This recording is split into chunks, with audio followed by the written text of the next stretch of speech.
Alright, what's up guys? Today we're diving into a classic tale of sticking it to the man from the Malicious Compliance subreddit. The title? We are working too fast? Okay, we will slow down for you. Sounds like a recipe for some beautiful, petty revenge, so let's get into it. I recently found this sub and I think I have a great story for it. This happened about 2 years ago. I work in construction, but more specifically I cut concrete. A lot of people aren't familiar with my job, but all you really need to know is that I don't pour any concrete. I use big diesel and hydraulic-powered saws to cut and remove it. I work at a relatively small company, 15 employees, and we are the company to use for concrete cutting and removal in our area. I was the first employee hired at this company, and my bosses are amazing. They have been in the industry for 25 and 30 years respectively. We will call them Brad and Cody. They know what they are doing and they still get out and work in the field and will outwork any of our employees. We were awarded a no-bid contract at a very large facility to cut and remove a very large section of their outdoor slab because it had cracked. This was routine for us, we could do it in our sleep, but it was still a large project. The reason we were given the contract but not held to a number was because they wanted it done right and fast, and they knew that we were the guys to do this even though we aren't always the cheapest. The customer requested us to bring extra equipment and specialized saws just in case. Important later. The day comes that we are supposed to start and they wanted us on site at 6:30 a.m. for a safety meeting. Brad and Cody went out while I stayed back to get my crews ready for the day before heading out to meet them. When I arrived at 8 a.m., they were still standing by their trucks just talking. I asked them how the safety meeting went and they said that no one had shown up yet. Finally, they got there at around 9 a.m. and didn't even acknowledge that they were late. We met the guy that was in charge of the project. His name was John. John said during the safety meeting that there would always be a few people around from his company to watch us while we worked. We figured it was weird, but no big deal. We ran a routine safety meeting after and it was time to work. We got about a third of the project completed in one day. The entire time we were working there were no less than 25 people standing around watching us work. We kept joking with them to just set up bleachers, it would be easier to watch that way. They made us call it quits at 4 p.m. so they could go home. Right about this time we started to figure there was something up with these guys. They didn't care that we didn't get started until late and wanted us to end early, yet a big part of us being there was to get it done fast. Either way, we figured we would still be able to get done in about 3 days and make record time for a project of this size, all while making a fair amount of money for ourselves. The next morning, as we were getting ready to head out for the day, Brad received an email.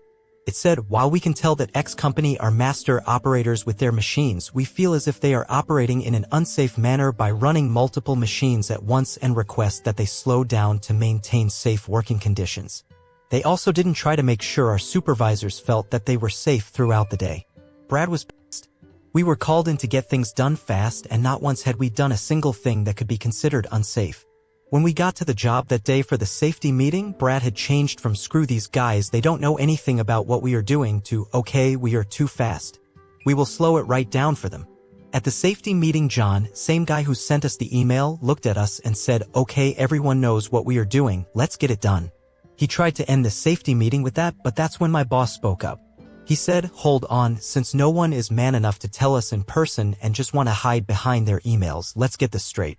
We are too fast and unsafe for you."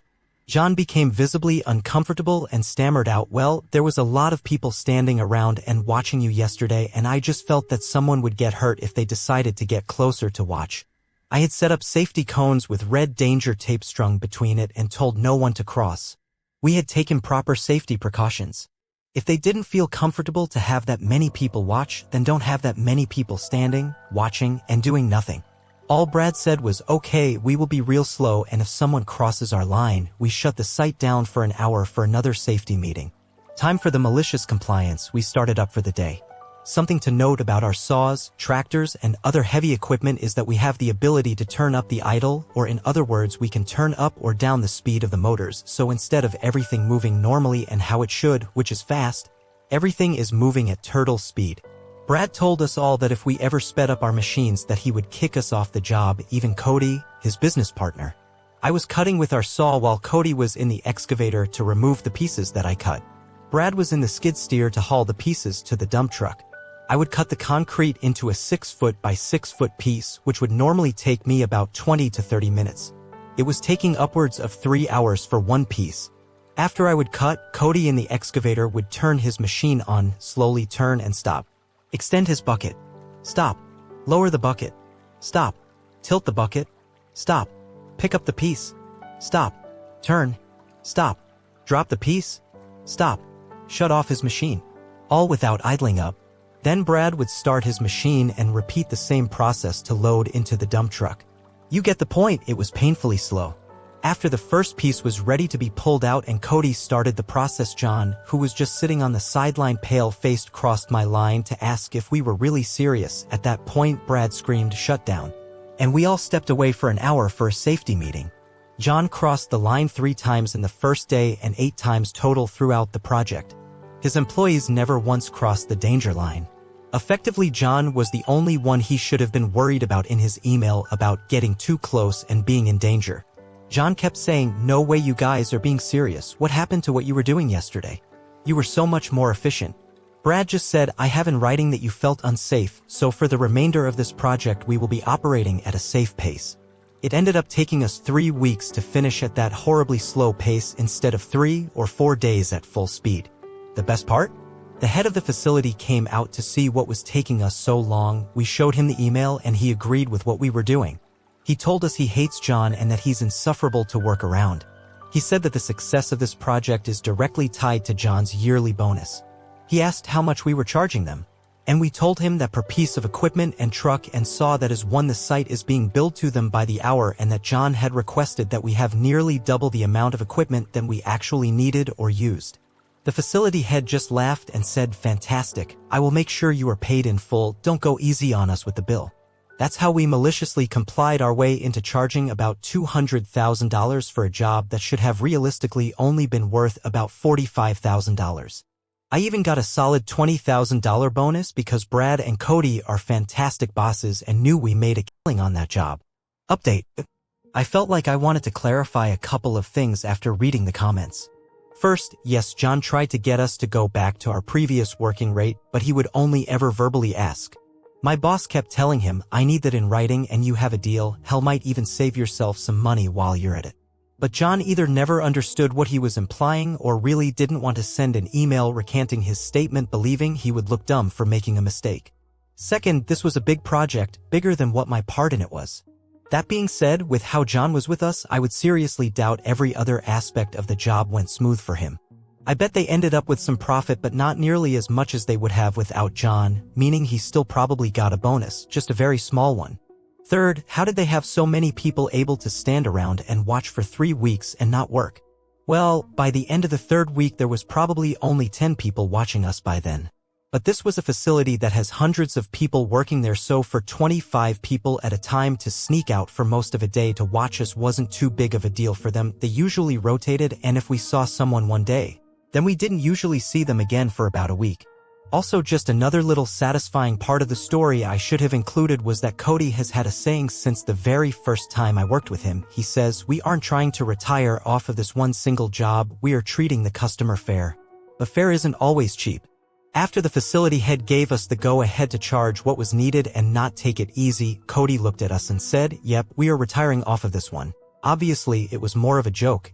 But the satisfaction I got from hearing him say that after knowing him for 10 years to be the guy who is extra fair will never be rivaled. Okay, so these guys are concrete cutters, right? And they get this no-bid contract. But then the client gets all weird about safety. Even though they're being safe, I feel that email. But that malicious compliance though, that's gold.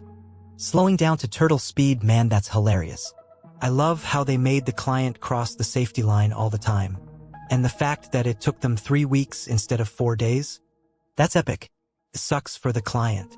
Oh man, getting paid $200K for a $45K job, that's the dream right there? That bonus must have been sweet. Good for them. What a story. Now, let's hear from the community and their thoughts. LMAO, I love that the facility head was willing to waste money to throw John under the bus. Fuck John. Holy fuck. I lolled when John crossed the line. Like, dude, you were warned. Did he never cave and tell you to forget the email and return to a normal pace?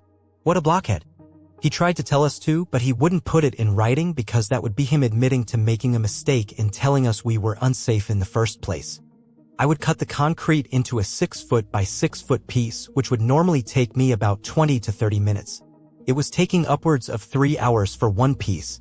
After I would cut, Cody in the excavator would turn his machine on, slowly turn and stop. Extend his bucket. Stop. Lower the bucket. Stop. Tilt the bucket. Stop. Pick up the piece. Stop. Turn. Stop. Drop the piece. Stop. Shut off his machine. All without idling up. Then Brad would start his machine and repeat the same process to load into the dump truck. As someone who's seen what those machines can do in the hands of a skilled/experienced operator, this must have been extremely painful for Cody and Brad. It's like asking a Michelin-starred chef to prepare a cut of A5 Wagyu steak and please cook it well done and serve it with an extremely spicy horseradish jalapeno sauce. Yeah, the chef can do it, but every bit of training they've had makes it painful to knowingly do it wrong. That's a wrap. Let me know what you think in the comments and don't forget to subscribe for more Reddit content.